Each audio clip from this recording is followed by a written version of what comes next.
Hey everyone, thank you for joining me today. I'm actually stepping in for Miss Edith for today's video. And so I was thinking about doing a bunch of Christmas cards and I wanted to make them shakers. So I have this die that's from my stash and I used some wax paper. And just to show you real quick how to layer it up, you would put down your paper, then the wax paper, then the die. And when it goes through, you would pull it out and you'd be able to take all these little pieces off. Well, this great paper, glitter paper, it was harder to take it out. It works better with the plain white sheets. And I can show you right here, just like pressing my finger on it, a lot of the pieces of it pop out.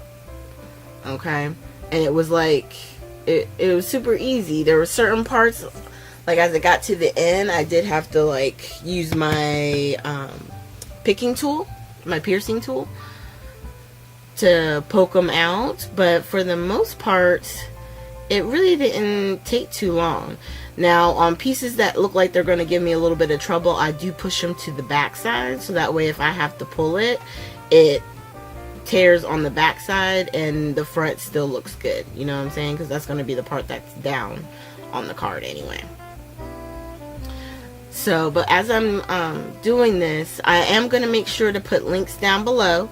It's to all of the videos in the 12 days of Christmas hop, okay? So make sure you guys go to all the different videos and make sure that you like, comment, and subscribe.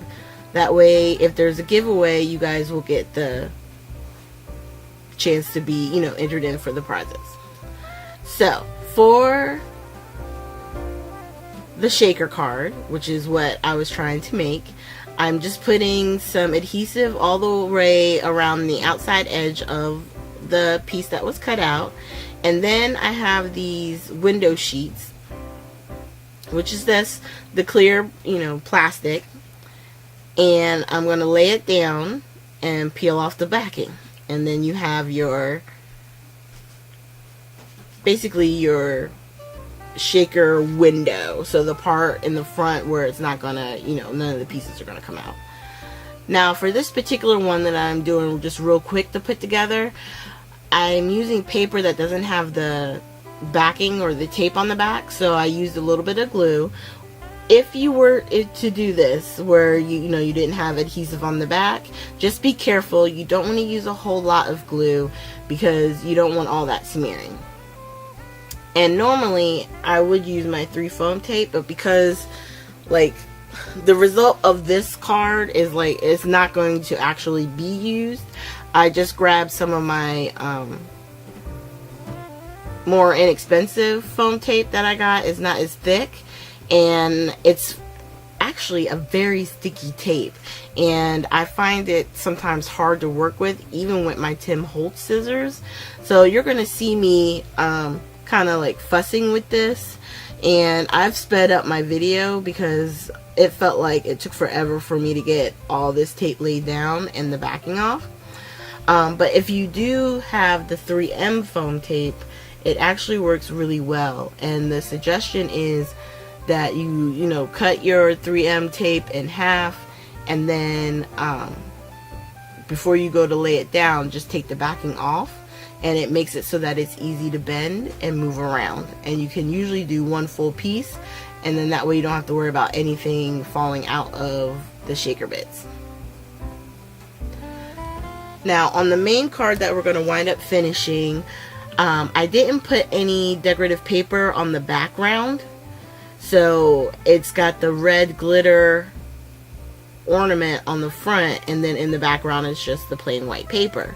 But you can use a decorative paper behind your cutout, you know, whatever it is that you're using for the shaker. So for this one, after I tear all the pieces off, I'm going to take what's left of, I think it's like the red glitter paper, after I put in all my sequins. And I tend to probably put too much in. I like to see a nice full shaker, and once I get everything inside, I'm just taking that extra piece of glitter paper and pressing it down right over the opening. And I always test it, try to make it sure that everything is covered. And it turns out, like, on the side there was a little spot that was open, but I figured out that the best way to fix it would be to put a whole sheet of foam tape on the back side. It gives it a little bit of a lift from the actual base card, and it makes sure that, you know, ensures everything's closed, so if any of the foam or the shaker bits do fall out on the inside, no one will ever know. And then you would just attach that to the base of the card. So on the back, all I'm doing is adding tape to the foam piece, and I line it up and put it down. And you can add string to create your, you know, where the ornament is hanging from. I just wanted to use my liner pin. I can't say the name of this pen. Is it the, okay, yeah, no, it's Micron. I want to say it's made by the Sakura people. And right here, all I did was draw the straight line with my T ruler, and then I did 2 different swirls by hand on the side, and then I was trying to figure out where to put my winter wishes. So I'm putting down the winter wishes, and I lift up and I notice, oh my god, it's not stamping all the way. And I lift it up and it's still missing pieces.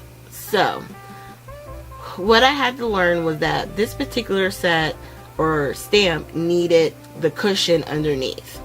So I inked it up and I'm stamping on the piece that I want to use to fix it, and it does the same exact thing. So I just pause here, I turn it over, and once I get it corrected, I just stamp on it on top of my piercing mat, and then it stamped a whole lot better. And that little boo-boo that I had on the top left, I'm just using the sanding block, which you can get in the boutique, and it brushed it right off. Now the glitter paper that I'm using, it also came from the boutique. It's by Tim Holtz, and it has the adhesive on the back, which is really nice. So then I'm just taking some ribbon that I had in my stash, and I'm just going to tie a bow that's going to go at the top of our ornament. Sorry for being slightly off camera here. I was just trying to do it as quick as possible, so that way you guys weren't sitting here having to watch me tie a bow, which can be very tedious, you know, trying to get the perfect bow, which is, I think, a myth. Sometimes I feel like even when you get a bow that's really good, it still could be better. I don't know, but you make do. Okay, so once I trimmed down my ends, I realized, like, there was more that I wanted to do with this card. But what I'm going to do is I'm going to do all the stamping and adding of some additional sequins off camera. And at the end here, which is coming right up, we'll just go through some photos, and you'll see some of the other things that I did to the card. So thank you guys so much for joining us on these 12 days. These videos will remain available to you, so make sure, if you didn't get a chance to watch all the videos, please go back, like, subscribe, and share the videos. Leave comments. I know that for most of us, the giveaways are ending after, I want to say, this weekend, so just be mindful of that. So just remember, make sure you leave comments on all the videos, make sure you like them, and if you're not subscribed, make sure you subscribe so that way you guys can win the prizes. Have a Merry Christmas, everybody.